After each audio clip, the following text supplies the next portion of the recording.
today. Certainly thank you to our witnesses. With just 17 days left this year, the window of opportunity is closing to reach a bipartisan agreement to renew two crucial and non-controversial programs, the Generalized System of Preferences, GSP, and Miscellaneous Tariff Bill, MTB.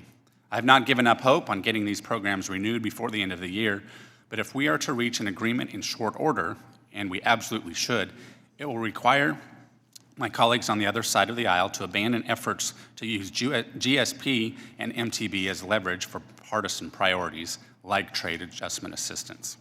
GSP and MTB provide tariff relief to Americans throughout the country on products not made in the United States. They support good American jobs and have long enjoyed strong bipartisan support. Given the topic of today's hearing, it's important to note Ways and Means Republicans have supported renewing GSP with environmental eligibility criterion. An action Congress could take this month to improve the environment would be to advance a long-term bipartisan GSP bill. I hope we won't squander this opportunity. Promoting sustainable environmental practices through trade policy is an important topic, and both sides of the aisle should work together to advance new trade opportunities for all Americans in ways which raise environmental standards. The Biden administration's moratorium on trade agreements puts the U.S., our country, on the sidelines while global competitors aggressively pursue markets for their products and services. This trade moratorium also severely limits options for U.S. trade policy to address harmful environmental practices worldwide. American workers and businesses already struggling with record inflation cannot afford continued inaction on trade, and U.S. leadership on trade is needed to create jobs, raise wages, and support the environment. For example, USMCA includes a very high standard environment chapter, backed up by a formal consultation process and dispute settlement mechanisms when needed.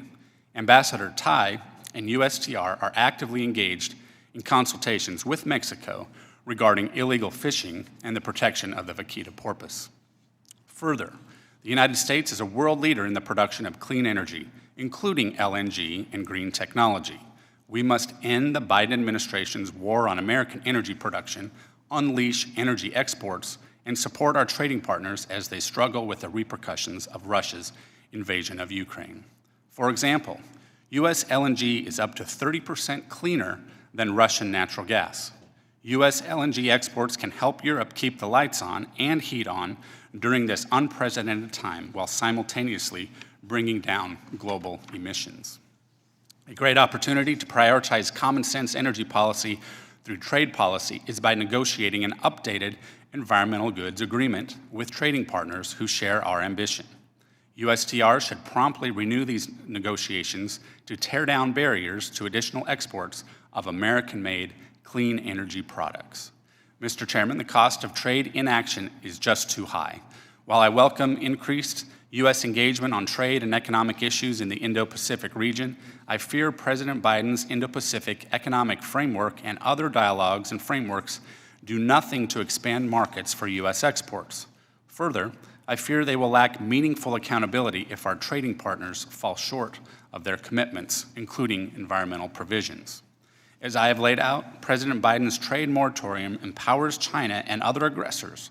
There are 52 nuclear reactors under construction across the globe, but only 2 are in our country.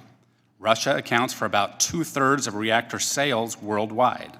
China has 14 reactors currently under construction and has announced plans to build 150 new reactors over the next 15 years. Nuclear is one of our most reliable and one of our cleanest energy sources, yet China and Russia are doing more to prioritize nuclear than our own country. I welcome today's conversation about our trade and environmental priorities, and I look forward to hearing from each of our witnesses. As I've said, I'm eager to renew our long-expired GSP and MTB programs, which would improve opportunities for American workers and help raise environmental standards around the world. It's also important we avoid additional delay in updating Trade Promotion Authority legislation through which Congress would set clear priorities for new trade agreements. TPA would open new markets for American products and services while creating enforceable rules reflecting our values and goals, including and especially our goals for the environment. With that, Mr. Chairman, thank you again. I yield back.